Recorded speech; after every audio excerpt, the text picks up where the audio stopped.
ஒரு பெரிய வாசகம் எழுதி போடப்பட்டிருந்தது. இதுவரைக்கும் அப்போ நான் நிறைய புத்தகம் வாங்கியிருக்கேன். நீங்கள் இதுவரைக்கும் எந்த புத்தகத்தையும் காசு கொடுத்து வாங்கியது இல்லை.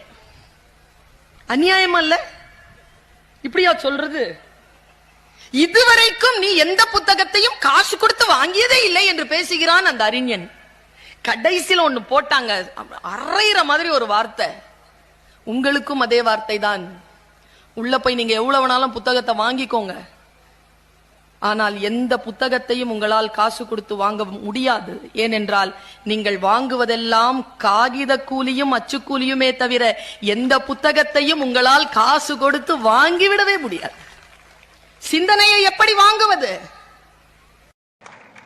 நான் யோசித்து பார்க்கிறேன். நம்முடைய வாழ்க்கையில் பல நேரங்களில் நமக்கான வாழ்க்கை சூழல் வருகின்ற பொழுது நான் அதை எப்படி எதிர்கொள்ள? ஜெயகாந்தன் இப்படி சொல்கிறார், வாழ்க்கையில் இது எல்லாமா நடக்கும், இப்படியெல்லாம் நடக்கலாமா, இப்படியெல்லாமா நடக்கிறது, இப்படியெல்லாம் நடக்க கூடுமா என்கின்ற அத்தனை கேள்விகளுக்கும் வாழ்க்கை ஆம் ஆம் என்று சொல்லியே நகர்கிறது என்று சொல்வார்.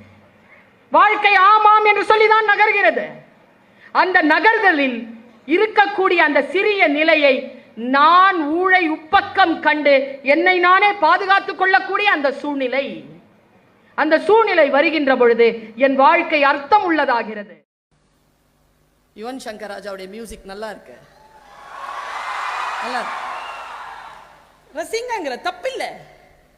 என்ன தப்பு இருக்கு? என்கிட்ட கேட்டாங்க, உங்களுக்கு யாருடைய மியூசிக் மேடம் ரொம்ப பிடிக்கும்னு. இளையராஜாவா, ரெஹமானா, இவங்களா? அவன் இசை இவன் இசை எவன் இசை என்றாலும் யுவன் இசை தான் எனக்கு பிடிக்கும். அப்டேட்டடா இருக்கிறேன், எதுவாக இருந்தாலும் அப்டேட்டடா இருக்கிறேன். அப்பொழுதுதான் இளைஞர்களிடத்தில் நீங்கள் எதில் சிக்கிக்கொள்ளக் கூடாது என்பதனை என்னால் சொல்லிவிட முடியும். யாருக்கு இந்த பேரின்பம் கிடைக்கும் என்றால், ரசனை என்கின்ற தன்மை யாருடைய மனதில் இருக்கிறதோ அவர்களுக்குத்தான் பேரன்பு சாத்தியமாகிறது. எங்கே பேரன்பு இருக்கிறதோ அங்கேதான் பெரும் ரௌத்ரம் வெளிப்படுகிறது. இந்த சமூகத்தின் பால் நீங்கள் ரௌத்ரம் பழக வேண்டும் என்றால் நீங்கள் பேரன்பு கொண்டவர்களாக இருக்க வேண்டும். நீங்கள் பேரன்பு கொள்வதற்கு ரசனை என்கின்ற புள்ளியில் நீங்கள் நின்றாக வேண்டும். அச்சுறுத்துகின்ற உலகம், எதிர்த்து கேள்வி கேட்கக்கூடிய பெண், புத்திசாலியான பெண். ஒருத்தர் வேலைக்கு ஏதோ ஒரு நின்னார், அக்கா கனிமழுக்கா நிக்கிறாங்க. யாருக்கு வேலைன்னா, என் மருமகனுக்கு. உன் பொண்ணுக்குன்னு வா, யோசிக்கலாம் போ. பெண் இருக்கா இல்லையா, பெண்ணை பலப்படுத்துவது, பெண்ணிற்கான அறிவை பலப்படுத்துவது. நல்லா தெரிஞ்சுக்கோங்க, எந்த சமூகத்தில் பெண் கல்வி கற்று இருக்கிறாளோ அந்த சமூகம் மிகப்பெரிய வளர்ச்சியையும் ஏற்றத்தையும் காணும். வன்முறை இல்லாத சமூகமாக அது உருவாவதற்கு அந்த சமூகத்தில் பெண்ணுக்கு கல்வி அளிக்கப்பட வேண்டும்.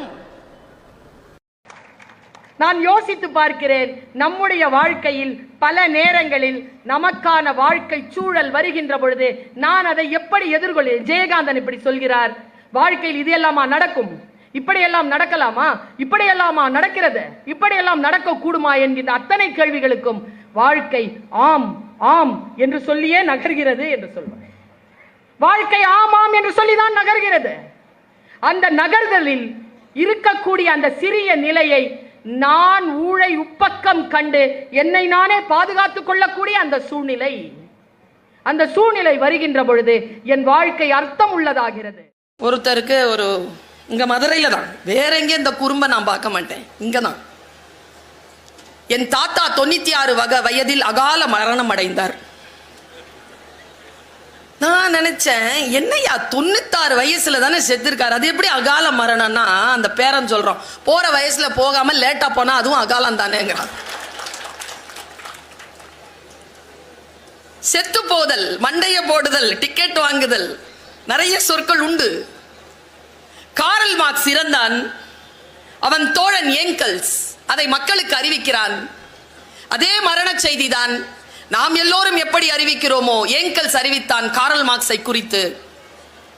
என் நண்பன் இன்று காலை இத்தனை மணி அளவில் சிந்திப்பதை நிறுத்தி கொண்டான். சிந்திப்பதை நிறுத்திக் கொள்ளுதல் தான் மரணம். நான் ஒரு விஷயத்தை சொல்றேங்க. வள்ளுவன் ரொம்ப தீர்க்கமாக இந்த குறளை எழுதுகிறார். இந்த உலகத்தில் நமக்கு யார் வேண்டுமானாலும் உதவி செய்திருக்கலாம், நன்மை செய்திருக்கலாம். அந்த நன்மைகளை, அந்த நன்றியை நாம் மறக்கலாம், பரவாயில்லை. ஆனால் ஒரு நன்றியை மட்டும் மறக்கப்படாதான், செய் நன்றி. அப்போ மற்ற நன்றிக்கும் இந்த நன்றிக்கும் எல்லாமே செய்யற நன்றி தான். கடைசி சொல்லில் இருக்கிறது ரகசியம். என் நன்றி கொன்றார்க்கும் உய்வுண்டாம், உய்வு இல்லை செய் நன்றி கொன்ற மகர்க்கு. அம்மா அப்பாவுக்கு மட்டும் துரோகம் பண்ணிடாத. அப்படி நீ துரோகம் செய்தால், அந்த தாய் தந்தைக்கு மட்டும் நீ அவர்கள் செய்த நன்றியை கொன்றுவிட்டால் அதற்கு உனக்கு உய்வே கிடையாது என்று பேசுவதுதான் குறள் தருகின்ற விளக்கம். நான் இதை சொல்கிறேன், நான் பிரார்த்தனை செய்கிறேன். நான் சொல்லும் சொல் இங்கே இருக்கின்றவர்களுக்கு புரிந்துவிட வேண்டும். யாருக்கு புரிகிறதோ எனக்கு தெரியாது. இந்த மூங்கில் காட்டில் எந்த மூங்கில் புல்லாங்குழல். நுண்ணறிவாளர்கள் சூழ்ச்சி செய்வதில்லை.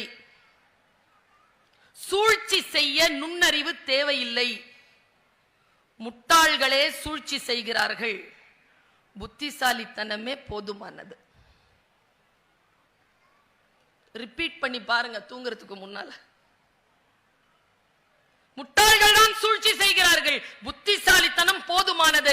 நுண்ணறிவாளர்கள் சூழ்ச்சி செய்வதில்லை என்கிறார் ஓஷோ. ஒருத்தன் கேட்டான், ஆமா சொல்ல இல்ல இல்லன்னு சொல்ல, என்ன கேள்வி, நீ திருடுறதை விட்டுட்டியான்னு. ஆமான்னு சொன்னா இதுக்கு முன்னால திருடிட்டு இருந்தான்னு அர்த்தம், இல்லைன்னா இன்னும் திருடிட்டு இருக்கான்னு அர்த்தம். சில கேள்விகளுக்கு பதில் சொல்ல முடியாது. நான் சொல்றேங்க, எல்லோரும் தவறு செய்தவர்கள் தான் என் குழந்தைகளை. ஆனால் ஏன் சாதனையாளர்களாக இருக்கிறோம் தெரியுமா? ஒரே ஒரு ரகசியம் தான். எல்லோரும் தவறு செய்திருக்கிறோம், ஆனால் ஒருபோதும் செய்த தவறை திரும்ப செய்ததில்லை. அவர்கள்தான் வாழ்க்கையில் சாதனைகளாக வருகிறார்கள். சிந்தித்து பார்த்து செய்கையை மாத்து. சிறுசா இருக்கையில் திருத்திக்கோ, தவறு சிறுசா இருக்கையில் திருத்திக்கோ. தெரிஞ்சும் தெரியாம நடந்திருந்தா அது திரும்பவும் வராம பார்த்துக்கோ. இவ்வளவுதான்.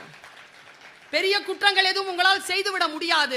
செய்ய முடியாதபடிக்கான சூழலை உன்னை கொண்டு செலுத்துவதற்கு பெயர்தான் கல்வி. ஒருத்தருக்கு இங்க மதுரையில தான், வேற எங்க இந்த குறும்ப நான் பார்க்க மாட்டேன், இங்கதான்.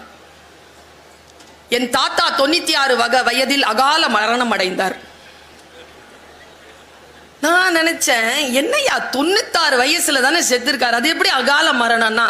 அந்த பேரன் சொல்றோம், போற வயசுல போகாம லேட்டா போனா அதுவும் அகாலம் தானேங்கிறான். செத்து போதல், மண்டைய போடுதல், டிக்கெட் வாங்குதல், நிறைய சொற்கள் உண்டு. காரல் மார்க்ஸ் இறந்தான். அவன் தோழன் ஏங்கல்ஸ் அதை மக்களுக்கு அறிவிக்கிறான். அதே மரண செய்திதான் நாம் எல்லோரும் எப்படி அறிவிக்கிறோமோ ஏங்கல்ஸ் அறிவித்தான் காரல் மார்க்ஸை குறித்து. என் நண்பன் இன்று காலை இத்தனை மணி அளவில் சிந்திப்பதை நிறுத்தி கொண்டான். சிந்திப்பதை நிறுத்திக் கொள்ளுதல் தான் மரணம்.